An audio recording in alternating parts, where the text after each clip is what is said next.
Oke, assalamualaikum warahmatullahi wabarakatuh. Jumpa lagi di dunia hobi. Kita lanjut tahap 2 untuk proyek kecil-kecilan kita, yaitu budidaya ataupun tanam melon. Baik, kali ini kita ke lahan yang kebetulan ya dari awal sampai 50% ini tidak sempat saya videokan, tapi nggak ada salahnya kita bahas ya. Oke, kita langsung bahas tentang media melon kita. Yang pertama pasti diajarkan pengolahan tanah. Untuk pengolahan tanah, untuk rekan-rekan tani semuanya pasti sudah bisa semuanya, nggak usah dipanjang lebarkan. Kemudian setelah dibajak ataupun digemburkan tanah, kemudian digambar dalam bentuk gulutan-gulutan setengah jadi. Terus diusahakan tanah itu hancur ya, tidak bergumpal-gumpal gitu ya. Nah, setelah dilembutkan, setelah terbentuk gulutan setengah jadi, kita tebar dengan pupuk dasar. Tentunya rekan-rekan semuanya sudah tahu semuanya untuk tanaman melon itu apa yang wajib diberikan untuk pupuk dasar. Tentunya tidak lepas dari kompos. Kompos bisa rabuk kandang, kohe ya, tapi yang sudah terolah, terfermentasi menjadi pupuk yang mati. Maksudnya tidak ada bakteri, tidak ada segala sesuatu yang bisa menimbulkan jamur di kemudian hari. Alternatif saya, kalau saya gunakan SP fosfat, apa itu ya, organik yang murah-murahan itu ya, seperti SP cuman yang murahan, yang satu karung itu sekitaran 50.000 kurang lebihnya. Oh ya rekan-rekan semuanya, lahan saya ini kapasitasnya mungkin 1/8 ya, 1/8 hektar. Untuk SP-nya yang murah-murah tadi saya gunakan sekitaran 4-6 karung. Kemudian SP36 yang agak bagus itu 1 kantong. Kemudian organik yang kandungannya lengkap seperti sulfur, trikoderma itu untuk pembenah tanah itu 1 karung. Dan kemudian semua itu kita campurkan dengan dolomit 4 sak ya, 4 karung kecil itu. Kemudian kita tebarkan. Kita tebarkan ke gulutan yang setengah jadi. Oh ya rekan-rekan semuanya, sebelum pupuk awal dasar tadi saya tebarkan, untuk lahan saya ini saya pergunakan dengan kapur untuk cat itu ya, kapur labur itu ya, itu 10 kilo ya, saya cairkan. Kemudian setelah terurai saya siramkan menggunakan gembor ya, alat siram itu. Harapan saya apa? Agar bisa meresap sampai ke dasar tanah yang masih utuh, belum nggak terjangkau bajak gitu ya. Harapan saya untuk menghindari jamur dan menjaga kehangatan akar nantinya ketika musim hujan. Nah seperti itu. Kemudian untuk selanjutnya setelah kapur tadi saya tebarkan pupuk yang saya sebutkan tadi. Saya tebarkan merata, diusahakan sedikit-sedikit dulu.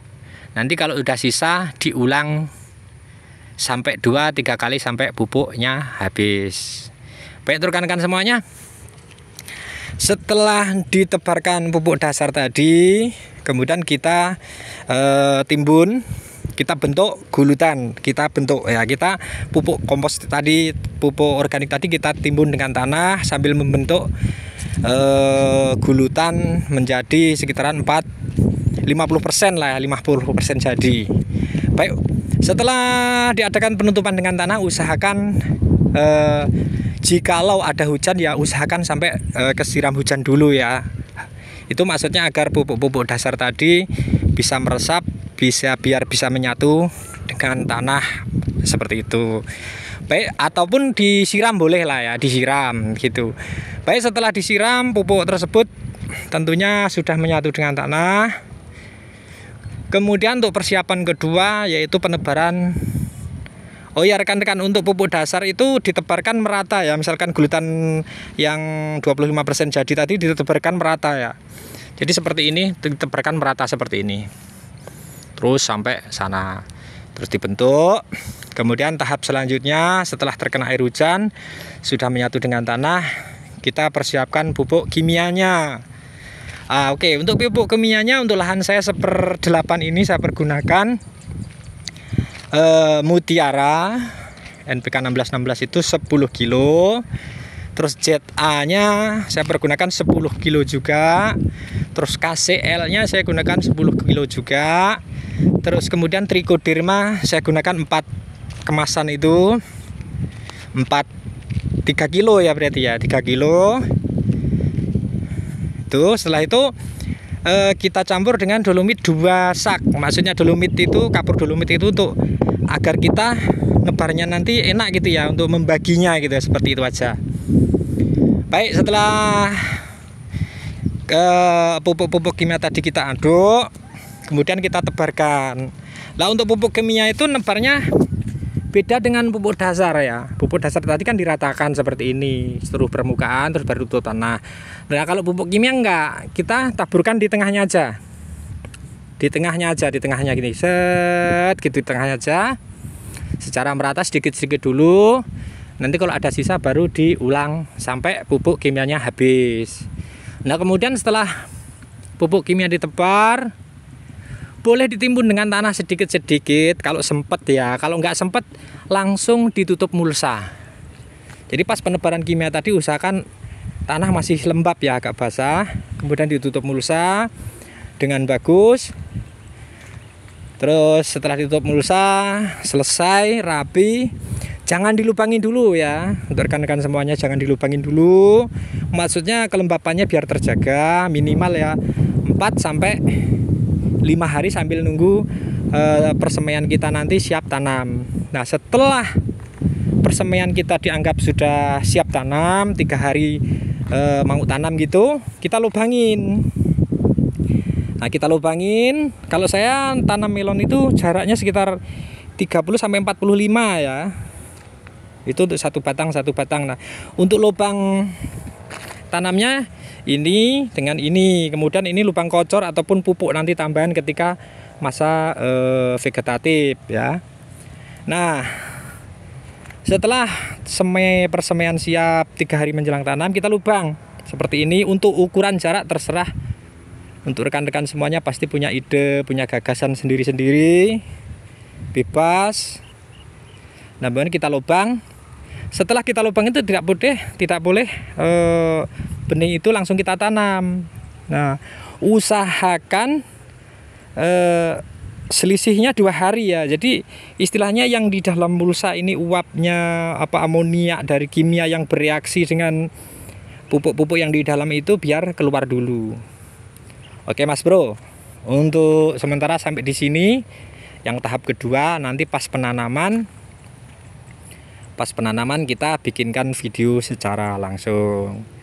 Baik rekan-rekan semuanya, mari kita belajar bersama. Nggak ada yang pinter dalam dunia pertanian. Sepinter apapun terkadang ya tetap ada lossnya ya. Nggak selalu win menang terus gitu ya.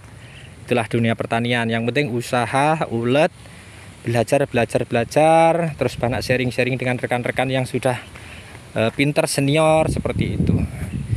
Baik, terima kasih untuk semuanya. Oh ya Mas Bro, sebelum saya akhiri, saya sampai lupa ya, untuk sambil nunggu persemaian itu siap, ini sudah kita lubang, mungkin 2 sampai 3 hari nanti kita tanam. Kita saat ini pemasangan pasak ya. Kalau pemasangan pasak saya seperti ini, jadi sekitar 3 meter atau 2,5 meter, pasak satu. Saya gunakan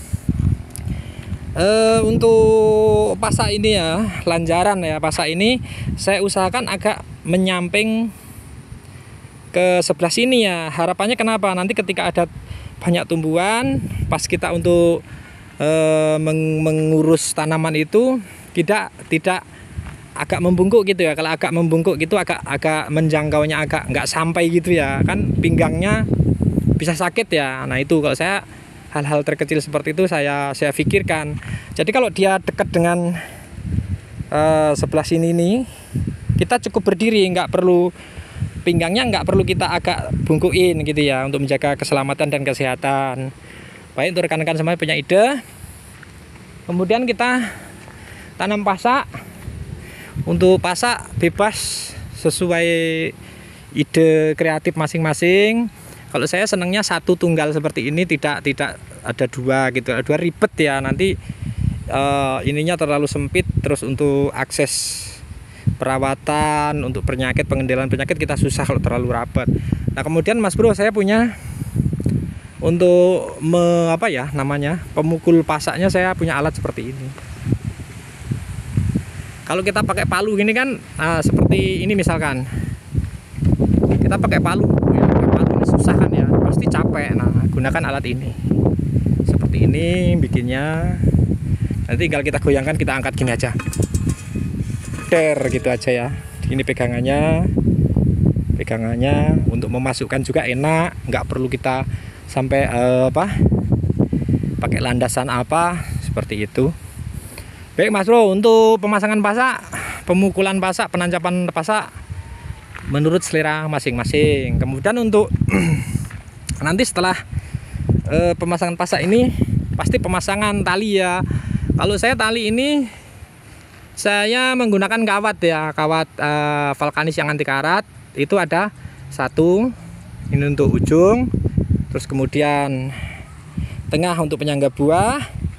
Nanti bawah satu jengkal dari mulsa ini kita kasih kawat juga. Nah itu gunanya untuk apa? Kita untuk tarik, nanti ada kawatnya ke sini kan ya. Nanti untuk narik tali ke sini sampai ke bawah. Jadi untuk memasang tali itu nanti untuk rambatan pohon melon tadi. Nanti kita banyak tali, per satu pohon kita tali.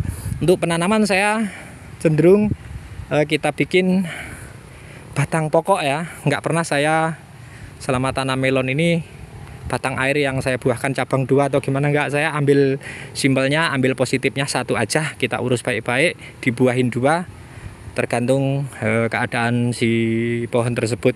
Kalau subur kita 2 bisa maksimal, bahkan bisa 3. Jadi tergantung pohonnya ya, kita sesuaikan. Kalau subur ya 2-3 boleh lah, atau 2. Kalau mau positif ya 1-1 semuanya. Tapi biasanya saya 2 gitu aja ya. Untuk pembuahan terserah rekan-rekan semuanya. Oke, demikian untuk tahap 2 ini. Mudah-mudahan bisa jadi inspirasi. Kita boleh sharing-sharing, belajar bersama-sama tentang budidaya melon. Oh ya, untuk budidaya ikan patin kemarin 4 bulan, untuk size-nya itu 7,5 on per ekor, itu dalam 4 bulan. Tuh rekan-rekan yang ingin gimana toh kok ikan patin itu besarnya cepat, saya punya cara, Anda punya cara, dan mungkin insinyur ataupun insinyur pertanian, insinyur peternakan semuanya punya cara masing-masing. Kalau saya punya, target saya kalau patin itu 1 kilo 4 bulan bisa tercapai. Saya punya ramuan khusus bikinan sendiri. Oke Mas Bro, demikian informasi proyek melon tahap 2 ini. Mudah-mudahan lain waktu kita sambung lagi dengan proses penanaman. Oke, terima kasih semuanya. Saya akhiri. Assalamualaikum warahmatullahi wabarakatuh.